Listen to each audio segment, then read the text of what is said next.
recording. Awesome. Okay. So, everyone who's joined, welcome. This is our wonderful celebration of our 10th year in existence, and we are here with the fabulous Carolyn Colburn and several of her friends, and we are here basically to find out, get the scoop on why Carrie wrote her fantastic memoir, Morlocks in the Basement. So with that, I would love it, Carrie, if you do me a favor and just give people... Yeah, there's something, those headlights hit me funny. I knew it was far away. Yeah. If you would do me a favor, Carrie, and just tell people, like, what is Morlocks in the Basement about? Sorry. Okay. Raise your hand if you have not read this book. Go away then.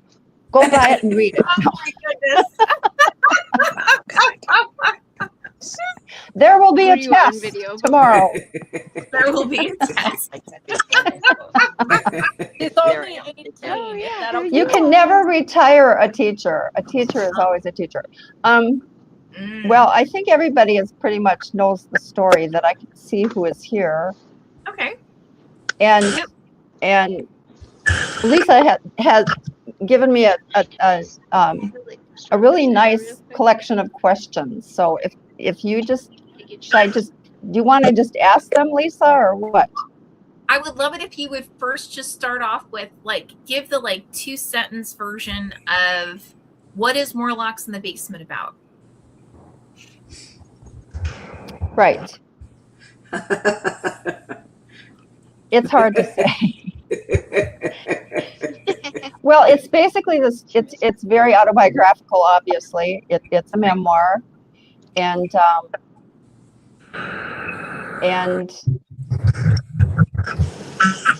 well, usually memoirs are focused on a specific period in your life, or a specific. It's pretty much my whole entire life.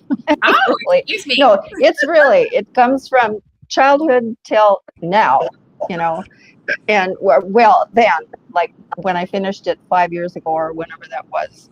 And Lisa's first question was, what's the moment that made you say, I have to write this book? And, being a writer since I was a kid, and, being a teacher and being a poet and being a musician and blah, blah, blah, I've been writing and putting things down for decades. But this book, which was probably building in my feeble little brain, when our house got broken into, Tim and our house here in Duluth, we were gone from Minneapolis and we were up here in the hinterlands, and our house got broken into by a gang of teenagers led by our adopted daughter. And I think that was like, whoa, and it was so dramatic and so not out of her character, but I just thought, I got to start writing this shit down. Really, I've got to start taking better notes. And this is a story that people are going to relate to. So that's sort of where it started. Okay. And I had already kept been doing a blog, and I keep journals and blah, blah, blah. So I had a lot of sort of material already there. Well, you already said, referenced the fact that what initiated this was that a gang of teenagers broke into your home, and it was led by your adopted daughter. So that was the first spark. So the real question I have for you is why now? What made this? What made you say, you know what? We've had all this crap go down, and you know what? I've got to talk about this. I've got to write the memoir. Right. And so it was like, you're right. There was all this backstory and all this hassle we'd had with her and the situation. And then I would say, and I love that you said, what was the spark? Well, then there was a fire. In real life, the garage burnt down, and it was very soon after that I know. True story. And I said, this is it. Where's my typewriter? Seriously. And that was, and I love that you asked what was the spark, Lisa, because it was a real spark. The whole neighborhood came and the garage burnt down. And Tim will never forget it. He'll never, yeah. So, I bet. So that was, it was a sign. Oh my God. Sort of. Yeah. And okay. So that's the other question you had here. What was the spark? And that was it. what was the I mean, that was, Yeah. yeah.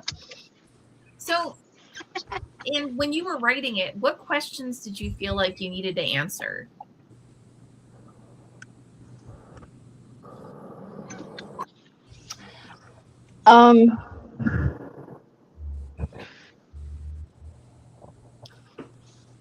I think I was, it was like I always feel like, I'm sure, most writers feel like this. A stenographer. I'm just taking notes. You're just, somebody's talking or something's going on and you figure out a way. And then when you go back to revisit it, it does its own thing.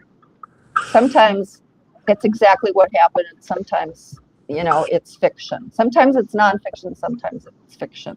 But a story just sort of, for me, and I'm sure most writers, it just sort of, starts having life. Excellent. Yeah. So, what did you think you were going to be writing, and what did you end up writing?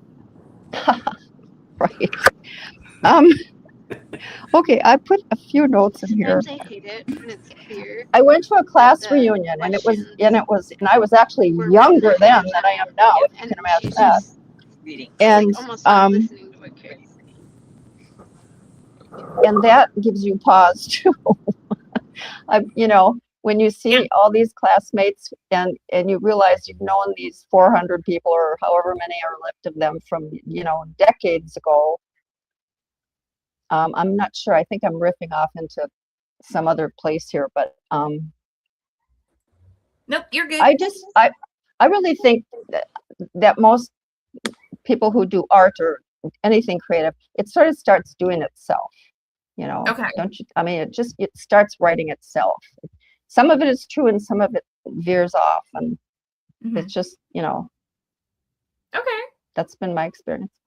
So, what were the stakes? I mean, you already mentioned that, your house was broken into by a gang led by your adopted daughter, and you already talked about the fact that, basically your part of your home burned down. What were the stakes associated with this? Well, it's like, how did I get into this mess? You just, I don't know, you look back and you start revisiting decisions you made, and there's nothing, you can't change anything, but what am I gonna, where am I now? What place is this? It's like the Twilight Zone, Got it. Okay. All right. What place is this? Chris, hi. Is that really you? This is fun. Hi. So nice to see you. God. Wow. So, Karen, Yeah. what kind of emotional ride can readers expect? I have two really great answers. It's either like the Midway at the State Fair, Okay. or it's Betty Davis, who famously said in All About Eve, fasten your seat belts. You're in for a bumpy night. Yeah, because this is not a sweet little bedtime story. I think there's a lot of truth in it. It's truthy. It's Yeah. truthy. It's Well, I hope truthy. so. It's a memoir. Yeah, it is a memoir. It's a bumpy. It's a bumpy ride. Okay. Yeah. Okay. So what part of this book was the hardest to write? I wrote that down too. Can I cheat? You can totally cheat. Yeah. it's one of my favorite chapters, and it took a lot of redoing and redoing it. And it's called Smoke. Okay. And it's towards the and just because Lisa is now Californian, and I've certainly Patsy has been a Californian forever, and I've spent a lot of time out there. And this was, you know, rather than giving things away, the person who broke into our house took off for Southern California, where else, and ended up sending all these different photographs from different places where she was at. She was with a couple of people, I don't know. Oh, But wow. this Okay. last little paragraph, you know, that ubiquitous smoky atmosphere that periodically envelops Southern Cali? That's not wildfires, baby. It's the smell of bridges burning. Wow. And I like that. Yeah, I really like that. That's probably my favorite paragraph sentences in the whole book, because it's just true. And it just came because I was telling the story. Now, Wow. I realize that the fires have been unbelievably cruel and you know, horrendous of late. So I'm not making fire. I'm not making any comment about that. But at the time, that's what I felt like. The bridges burning. I could smell them in Minneapolis. I could smell them in Minnesota. Yeah. Wow. Okay. So So do you feel like, how did writing this act like change you?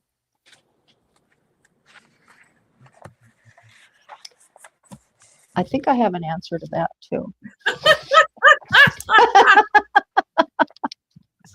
This is me, man. Oh, here it is. What did I say? I did my homework, Lisa. Well, here's what I wrote. Writing and running and wine. Oh my. You get something out that you need to get out. I think that anybody who does, you know, you just sometimes have to get something out, whether it's redecorating your house or cutting your hair or writing a book or, you know, getting back to running. I just had to write some of this stuff down. I just had to, and I did. Okay. And it took a lot of work to smooth it out because it was pretty bumpy. It was a collection of a lot of, you know, yeah. It was from what I remember, it was originally almost more like moments within your life. Yes. And a lot of Absolutely. what the work was behind the scenes was really more of, okay, now how do we make this like come together, right? Absolutely. Yeah. And really tell a story that, you know, people would be able to get something out of. Right. So have some kind of a yeah. That's I want to say probably many people write like that, you know, or do any, you know, and that's definitely, I get it out there and then I start working on it like it's clay. You know, I just want to get out and I get good lines or good phrases or good, you know, plot twists or in the truth, and you go, and then you go back and you work it and you work it and you work it. Right. That's how I write. Yeah. Well, what surprised you the most while you were writing this? I think I wrote that. What surprise? There it is. You're good, Lisa. Hey. Oh, you are. She is. Yeah. This was my answer. Sex, drugs, recipes. Because I am not a cook. Like Richard Nixon. I'm not a crook. I'm not a cook. I think that I'm lucky to have like this sense of humor. I don't know where it came from because I don't think my parents were very funny. But you know, I think that gets you through a lot when you get in touch with that. So I want to say that you know, my humor saved me, and like it has in the past. And then sex, drugs, and recipes, because that came through too. I'm not a cook, and I have recipes in this book. Thank you to my publisher who I believe said, do that. Yes, we did. Do I have that right? Or Cecilia Kennedy, the editor. I think she wanted the recipes too. Oh, She I'm liked the sure. recipes. Yeah, I she could did. see that. Yeah. Yeah. Mhm. She was Now, fabulous. Yeah. isn't Cecilia wonderful? Oh, she's Seriously. fabulous. She Yeah. really She was is. really. Are you Oh, yeah. still working with her? Just out of Oh, curiosity. yeah. Oh, yeah. Yep. She's still with us, and she's actually now she actually helps us in terms of acquisitions. So like figuring out who we want to take on. So yeah, Yeah. I love Cecilia. She's amazing. Absolutely. Yeah, she's really good. Yeah. So I've got to ask you this. So what character was the hardest for you to write? Well, that would be Cecilia. She is my great niece, and we adopted her when she was 3 or 4 Oh, wow. out of Oxnard. Mm. And yeah, that was the hardest to write because she, just tell the truth about it and try to understand who she was. And Mm. we're fairly estranged now, and she's 30. Mm. So Wow. Okay. Okay. that was hard. So in terms of the story itself, right, the overall memoir, what almost didn't actually make it into the book and why? And I know what that is. See? The recipes, because I'm really not a cook. Everybody who knows me goes, well, she's good for a nice bottle of wine, but she can't cook. But Cecilia Kennedy, which I thought was interesting, they both had the same first name. Mhm. The editor, Cecilia Kennedy, said, you got to put these in, because she said, well, just work on a recipe, and what do you think? And I go, I am not a cook. And so I just made them sort of funny, and I thought it was delightful to me to be, when I reread things, I go, oh, look at that, I love it. I would say, yeah. So actually I have a question for everyone who's watching. If you want to ask Carrie any questions, just go ahead and pop the question into the comments section of wherever you're dialing in from. And then what we'll do is I'll repeat the question, and then Carrie will obviously respond to it.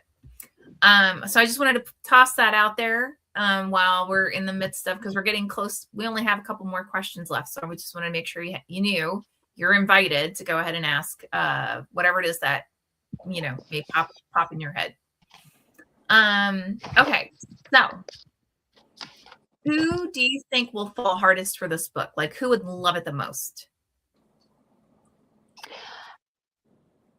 When I was first writing it, I thought, well, boomers will like this because I'm a boomer. Okay. But then I realized that I started getting feedback from, like, when I did readings and, book launches and so forth.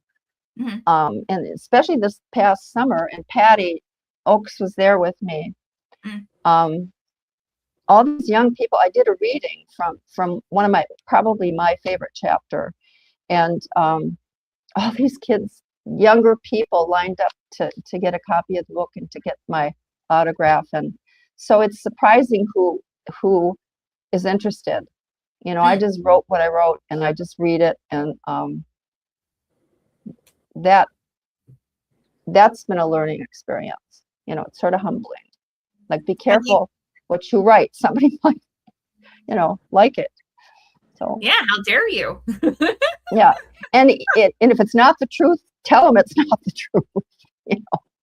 But this book is really very, very, very much not a novel. It's a memoir, definitely. Understood. Okay. So now let's say what exactly, is there anything that like readers have shared with you that happened that they weren't expecting? Like That I wasn't expecting. Mhm. Do I have that?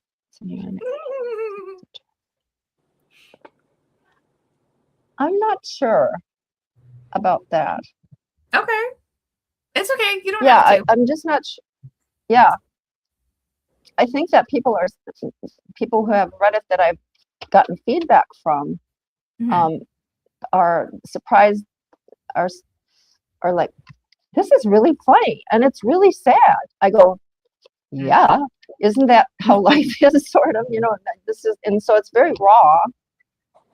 Originally, I wrote it very raw, and I cleaned it up and cleaned it up and cleaned it up, and that's sort of my process. But I think it's certainly truthful. Got it. So like, let's say someone starts reading it, they get like 20 pages into it. What's going to get them to keep going? I think I know the answer to that. The humor, because,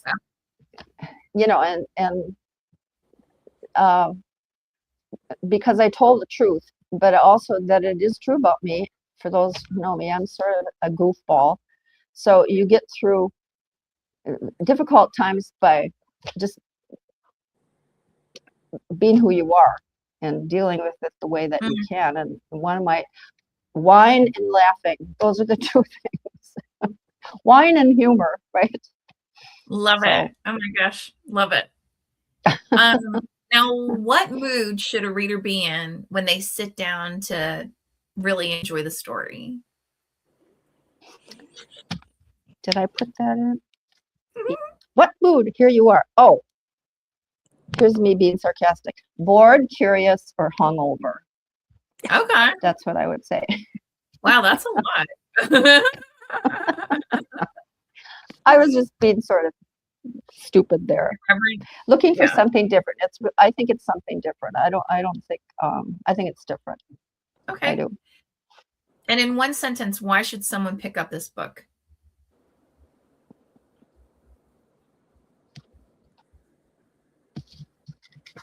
And I know I wrote that too. Here it is. It's a unique, unexpected journey from laughter to loss to enlightenment to housekeeping. Yeah. Okay. Well, and for anybody, I do a lot of cleaning in this book.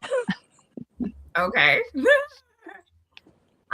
So, and for anyone who's watching, you can go ahead and you can check out, I adore this cover. It's actually Carrie's cat. But you can actually pick up Morlocks in the Basement in the month of January for 99 cents on Kindle. And it's also available on audiobook as well as paperback, right? So, and with that, I don't know if anyone has any questions for Carrie or if there's anything else, Carrie, you want us to cover? No, but I'm really glad to see these faces. Jake, is that you? Oh my God, and Karen. And there's Chris. Yep. And Lindy. And Patsy. And Carly. And me. And some you, people obviously. over here. Look, she can't Yeah. see. Carrie, Really did you narrate the audiobook? No. Oh. No. I didn't know it was coming out as an audiobook. This is Carla. Yeah, I know. I mean, I can see you. I'm pretty sure. No, I didn't. Who narrated the audiobook, Lisa? Well, I can give you a link And I think that I heard a couple of different readers. This was, I don't know, at least a year ago. Huh. And chose somebody that I really liked. I don't know. Correct. Yeah, you pick the narrator. We always have the author pick the narrator because I want you to be happy. So yeah. So here, let me do this. So I put a link to the audiobook is actually in the chat. Got it. Thanks. Yeah. And then I don't know if anyone has any other questions for Carrie. If not, it's all good because we will have another behind the scenes on our next one is actually scheduled for Monday, the 26th.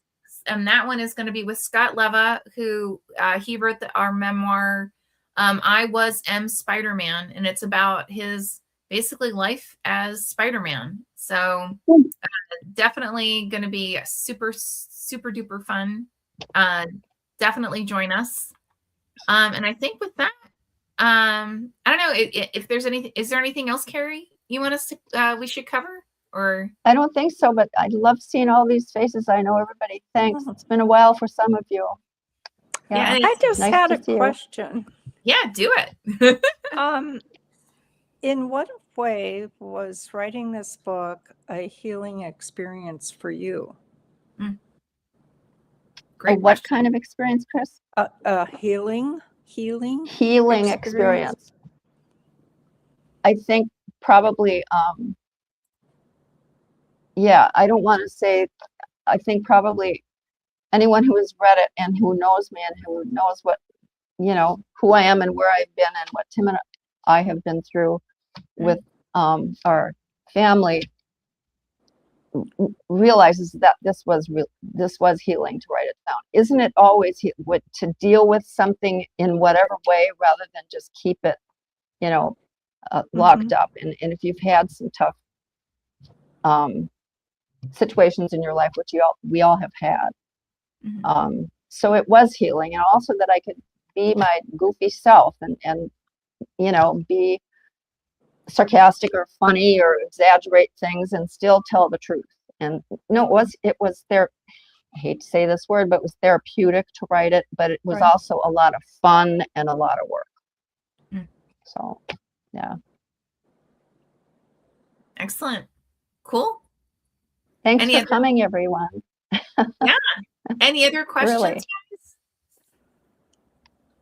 No pressure, but when are you going to write again, Carrie?